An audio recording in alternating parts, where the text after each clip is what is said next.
આપણે સૌ તાળીઓ લગાવીને ઓમ હરિહર હરિહર.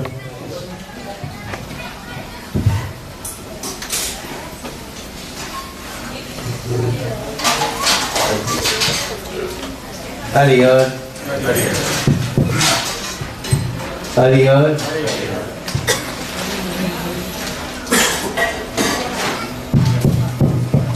હરિહર બરાબર. હરિહર. ઓમ સહનાવતુ સહનો ભુનક્તુ સહ વીર્યં કરવાવહૈ તેજસ્વિનાવધિતમસ્તુ મહાવિદ્વિષાવહૈ. ઓમ શાંતિ ઓમ શાંતિ ઓમ શાંતિ.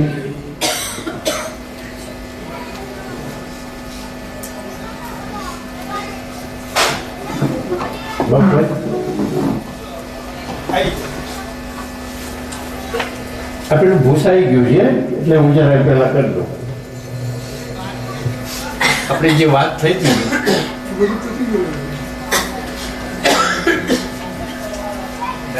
લાઈટ ચાલુ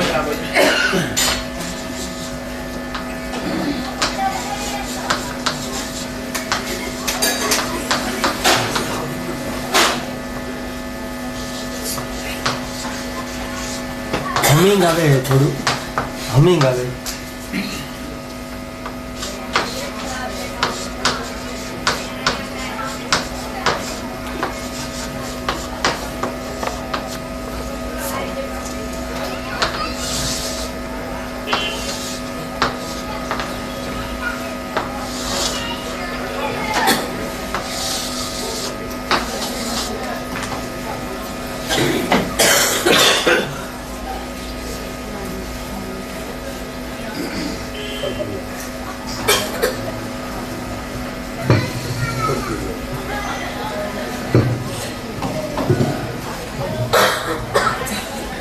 ઋષિ મુનિઓએ આપણા ઋષિ મુનિઓએ 3 જાતના યોગ બતાવ્યા છે જે ગીતામાં પરમાત્મા પ્રાપ્તિ કરવા માટે. પહેલું છે ધ્યાન યોગ. ધ્યાન યોગ પણ મૂળ આજનો પ્રશ્ન છે ભક્તિ યોગનો, પણ સાથોસાથ આ બધા લેવા જોઈએ. એટલે થોડો પરિચય એમાં આપી દઉં, પછી ભક્તિ યોગ આપણો ચાલુ છે, પછી એને ચાલુ કરીએ. ધ્યાન યોગ. ધ્યાન યોગ એટલે પાતંજલિ દર્શન શાસ્ત્ર. આપણા ઋષિઓએ 6 દર્શન શાસ્ત્ર લખ્યા છે. દર્શન શાસ્ત્ર એટલે પરમાત્માની પ્રાપ્તિ માટેનું વિજ્ઞાન, અને એ 100% સફળ. આડું અવળું ક્યાંય ભટકવું નહીં, સીધું એક જ. એને જો પકડો તો એમાં કેટલાય પાયમા છે, અને મનુષ્ય કોઈ પણ મનુષ્ય હોય તો એ પામવાનો અધિકારી છે. એટલે એમાં જરાય શંકા જેવું વાત નથી. અને એ વિજ્ઞાન પ્રમાણે જો આગળ વધે તો પામી શકે. જે પાતંજલિ યોગ દર્શન છે એને અષ્ટાંગ યોગ પદ્ધતિથી પણ કહેવાય છે, ધ્યાન યોગ પણ કહે છે. ઘણા વર્ષો પહેલા, એટલે રામાયણ પહેલા, એક ઋષિ હતા, મહાઋષિ, અને એ સૂર્યને અંજલિ આપી રહ્યા હતા. સવારમાં ઉગતા સૂર્યને અંજલિ આપતા હતા. ત્યારે એમને એક એવો વિચાર આવ્યો કે કળિયુગમાં કેવો સમાજ છે, અને એને ઈશ્વર પ્રાપ્તિ માટે થઈને એને માર્ગદર્શન શું. અને એ તો આર્ષદ્રષ્ટાઓ હતા પહેલાના ઋષિઓ, એટલે એને 5000 વર્ષ પછી શું થશે એ પણ જાણી શકતા હતા. અને એ લોકોનું જીવન જ જગતના કલ્યાણ અર્થે જ હોય. એટલે એ જ્યારે આવા વિચારો સાથે સૂર્યને અંજલિ આપી રહેતા, અને એ અંજલિ એટલે જે અંજલિ જે પાણી હતું અંદર એ આમ આપ્યું, નીચે પડ્યું. ઋષિઓ એટલા બધા પરમાત્માને પણ લાત મારી શકે એવા હતા, અને મારી છે લાત, આપણને ખબર છે. એટલે એ વિચાર એટલો બધો થયો કે એ પાણીમાંથી એક ઋષિ કુમાર બની ગયો, સર્જન થઈ ગયો. એ જે પાણી હતું, પાણીમાંથી એક ઋષિ, અને કીધું કે ગુરુજી, મારું સર્જન શા માટે કરવામાં આવ્યું, મારી યાજ્ઞા આપો, મારે શું કરવાનું છે. એટલે એમણે કીધું કે મારી આજે અંજલિ પડી, અને મારી અંજલિ પડી અને એમાંથી તારું સર્જન થયું, એટલે તારું નામ પાતંજલિ. આ અંજલિ નીચે પડવી અને એમાંથી સર્જન થયું, એટલે એ ઋષિનું નામ પાતંજલિ પાડવામાં આવ્યું. હવે મારું કાર્ય શું? તું એવું એક કળિયુગમાં એવું એક શાસ્ત્રની રચના કર કે જે પદ્ધતિથી એને ઈશ્વર પ્રાપ્તિ થાય. પછી એને અષ્ટાંગ યોગ પદ્ધતિ રચી. પણ જો સમય હશે તો આપણે એને આગળ કહીશું. પછી કર્મયોગ તો આજે આપણે બહુ સારી રીતે સમજ્યા, અને કર્મયોગ દ્વારા પણ ઈશ્વર પ્રાપ્તિ થાય. પણ અહીં સુધી અટકે છે, આજથી આગળ નથી જઈ શકતો. આ સાધક, આ સાધક, આ સાધક. હવે આગળ પાછળ શું જમવું, કેવી રીતે જવાય, એ એના સ્ટેપ છે, એટલે ભૂમિકા છે. કર્મયોગ સમજાઈ ગયો, ભક્તિ યોગ આપણે ચાલુ છે. અને ભક્તિ યોગની અંદર 9 પ્રકારની જે ભક્તિ છે એમાંથી આપણે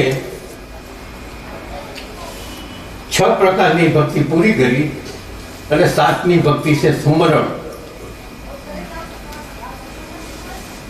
અને એ જોકે દરેક ભક્ત હોય એને પોતાની રુચિ પ્રમાણે 9 પ્રકારની ભક્તિમાંથી કઈ પ્રકારની ભક્તિ એને ગમે છે, અને એ ગમે ક્યારે કે જો એને ગયા જન્મમાં પૂર્વમાં કોઈ પણ પ્રકારની આ 9માંથી કોઈ પણ પ્રકારની ભક્તિ એને કરી હોય તો એની રુચિ આ જન્મમાં થાય. કારણ કે જે ગયા જન્મે સારા કર્મો કર્યા હોય, સારી વાસનાઓ હોય, એના સંસ્કારો છે. ખરાબ કર્યા હોય તો ખરાબના સંસ્કારો અત્યારે આ શરીરમાં લઈને આવે છે. એટલે એ પ્રગટ થયા વગર રહે જ નહીં. અને એ એટલા માટે જ એ જન્મ લે છે. જૂના સંસ્કારો છે, જૂના વાસનાઓ છે, જૂના ઋણાનુબંધો છે, એ જૂના શરીરમાં હતા, એ પૂરા કરવા માટે જ એ નવા શરીરમાં આવ્યો છે. એના અનુસંધાનમાં એને જે કંઈક ભક્તિ કરી હોય એ પણ આવે, એ સંસ્કારો આવે, જેમ બીજા આવે એમ એ આવે. ને પણ એને રુચિ થાય. એટલે આપણે વાત કરી કે ભાઈ આમ બે ત્રણ જગ્યાએ ફરે, કે ભાઈ જે ખૂબ ભજન થતા હોય, વાજા વાગતા હોય, ડોકર થતા હોય, તો કે ન્યા મને મજા નથી આવતી. તો કે શ્રવણ ભક્તિમાં મને નથી મજા આવતી. જુદે જુદે ફરે, એમાંથી એક ભક્તિ પકડાઈ ગઈ. કારણ કે એ ભક્તિ જે પકડાઈ જાય એ એને ગયા જન્મમાં કંઈક કર્યું છે એટલે પકડાઈ ગઈ. હવે એ સ્મરણ એટલે તો સાંભળવું એમ થાય.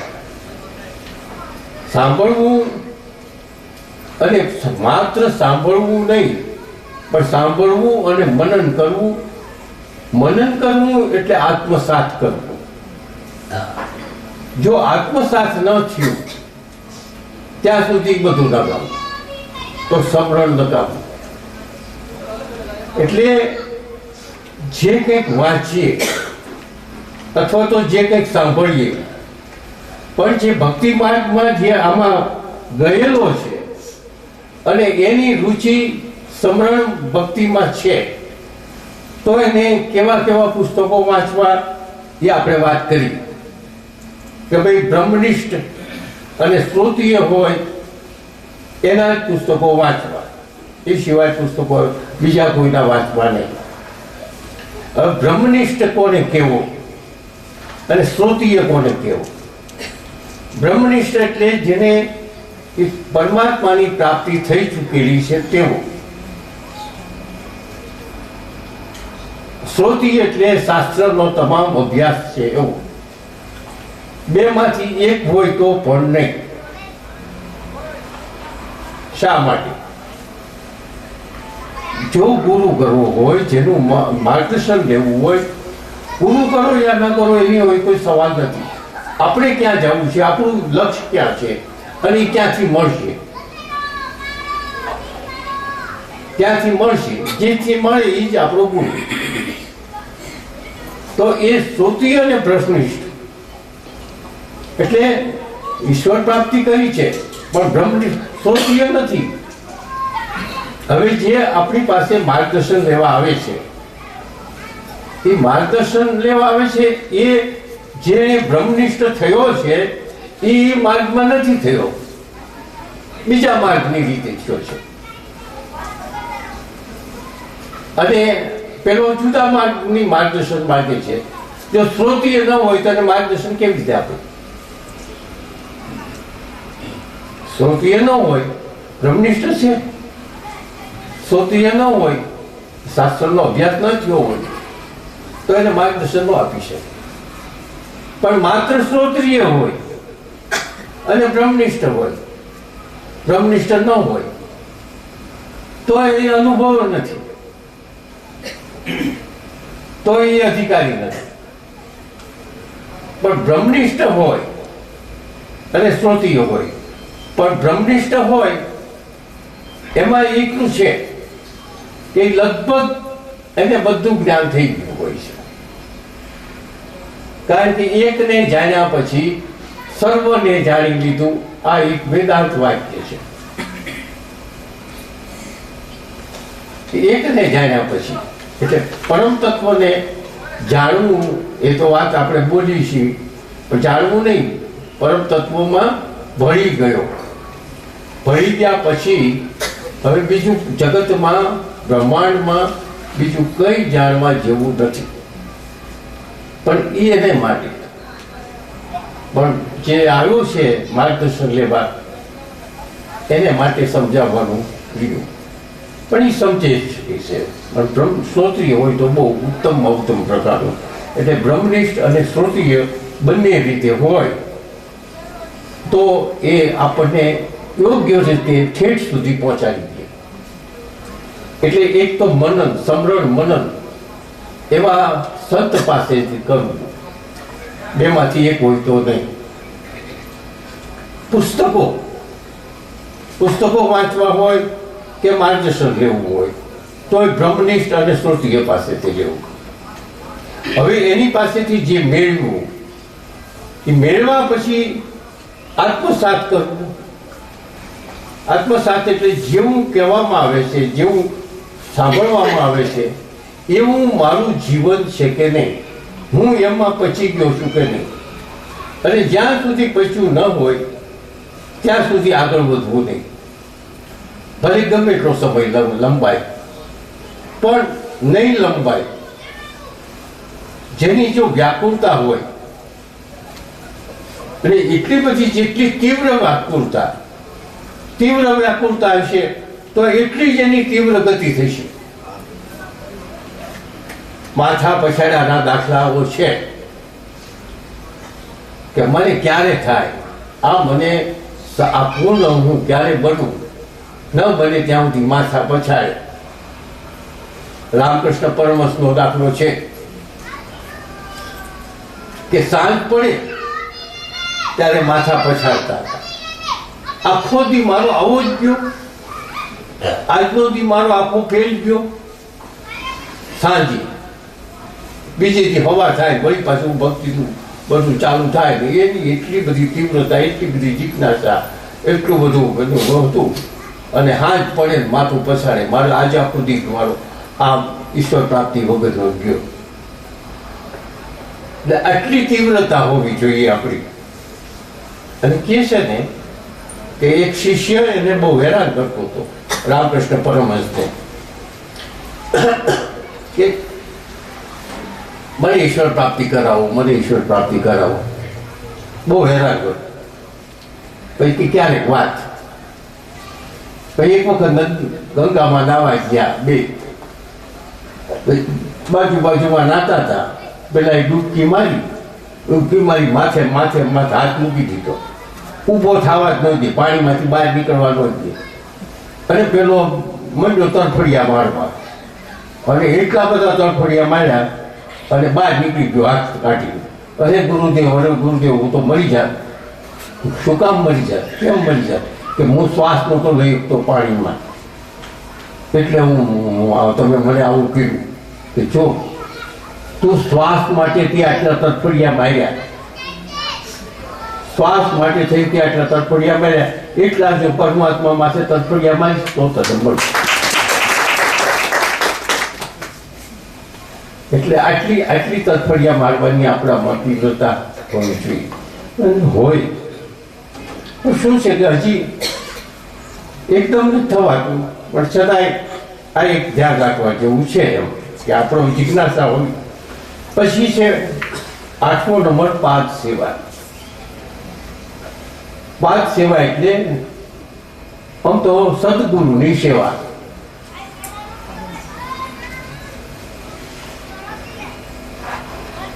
ગીતામાં કીધું છે કે તું સૂકા લાકડા લઈ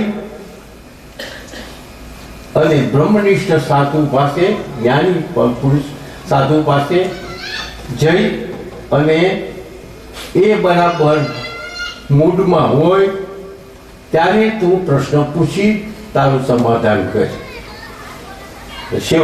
યોગ્ય સેવા કર ને પછી પ્રશ્ન પૂછ. યોગ્ય સેવા કર પછી પ્રશ્ન પૂછ. સૂકા લાકડા લઈને જા. ભગવાન કૃષ્ણ ભગવાને કીધું ગીતામાં, સૂકા લાકડા લઈને જાઉં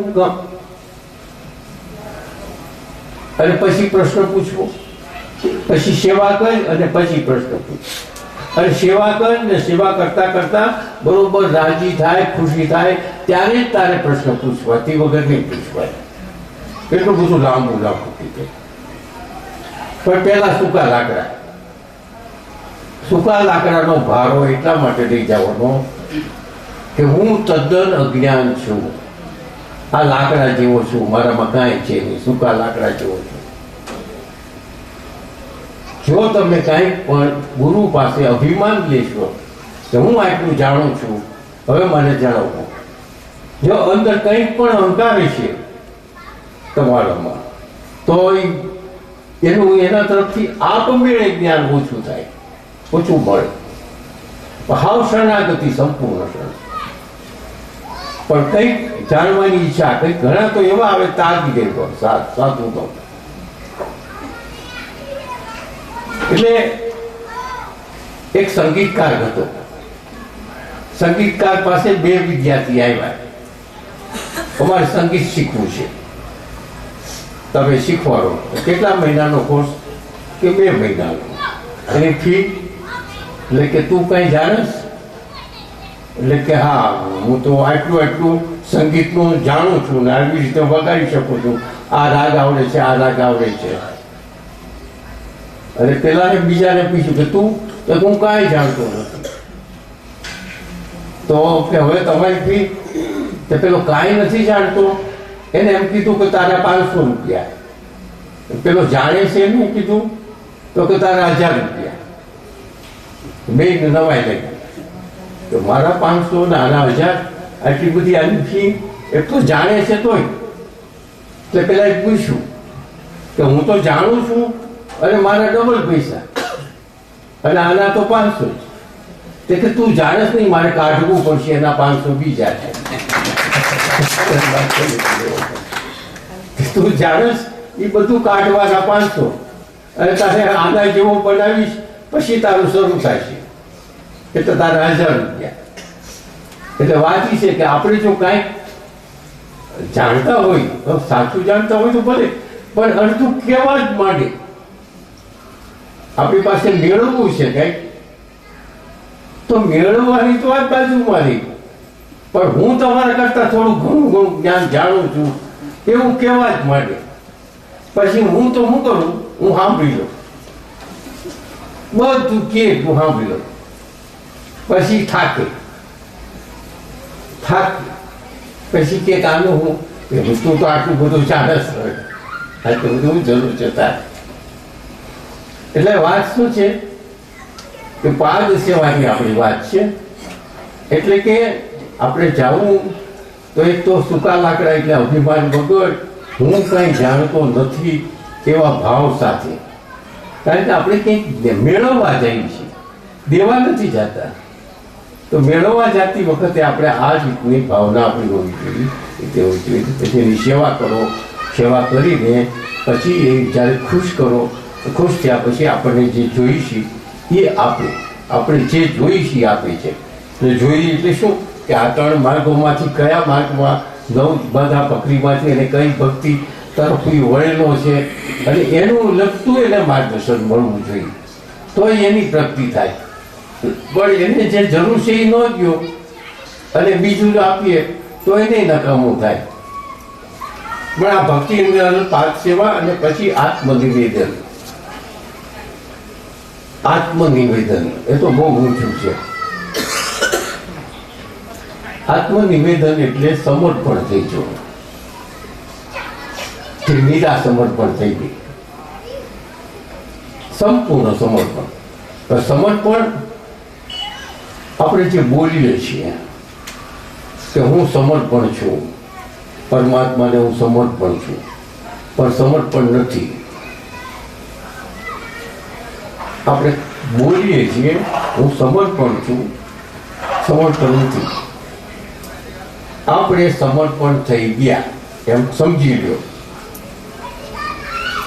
આપણે સમર્પણ પરમાત્માને થઈ ગયા અને પછી પાછા ફરી વાર જો બોલીએ કે હું સમર્પણ છું તો બોલવાનો અધિકાર આપણો નથી. કારણ કે સમર્પણ થઈ ગયા પછી આપણે હવે ફરી વાર સમર્પણ બોલવાનો અધિકાર ક્યાં ગયો? સમર્પણ થયા પછી બીજી વાર તો બોલાય જ નહીં. અને બોલ્યા તો એમ સમજી લેવાનું કે સમર્પણ નહોતા થયા એટલે બોલીએ છીએ.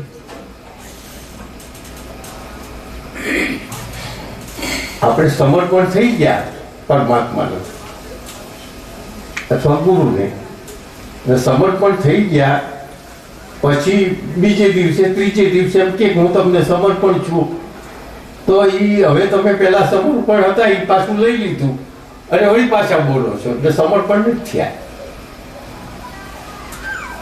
સમજાઈ ગયું? એટલે સમર્પણ થવું એ તો બહુ અઘરી વાત છે.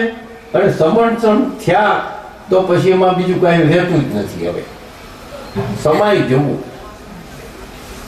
પછી એ જ સમજી લે કે હું જ કૃષ્ણ છું. જે મીરાનો દાખલો લ્યો એ સ્વરૂપમાં જ હોય, પછી એનો પોતાનો અધિકાર કાંઈ છે જ નહીં, પોતે કાંઈ કરતી જ નથી, એને એની મય પોતે બની જાય છે. આ સમર્પણ આ 9 પ્રકારની ભક્તિ છે. એમાંથી જેને જે હોય એ રીતે એમાં આગળ વધતા જાય અને વધતા વધતા હવે શું થાય છે એ આપણે જોઈએ.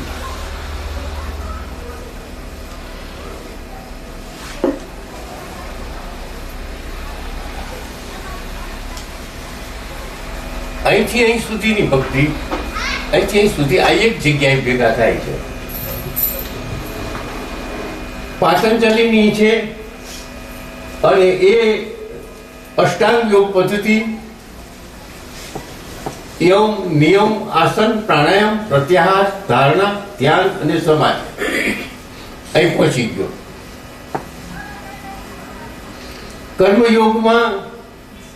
કર્મયોગ કરતા કરતા જ્યારે બધામાં પરમાત્માની દ્રષ્ટિથી જોવા માંડે ત્યારે અહીં પહોંચી. ભક્તિ યોગમાં પણ ત્યાં થાય, પણ અનિસ્તુતિમાં શું થાય છે એની સ્થિતિ ત્યારે કઈ ભૂમિકામાં હોય છે એ જોઈએ.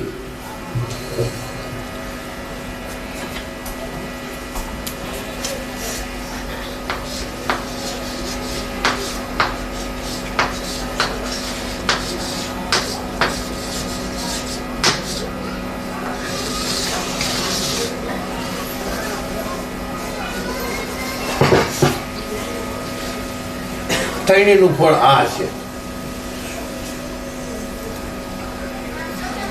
ત્રણેયનું ફળ આ છે. અહીંથી અહીં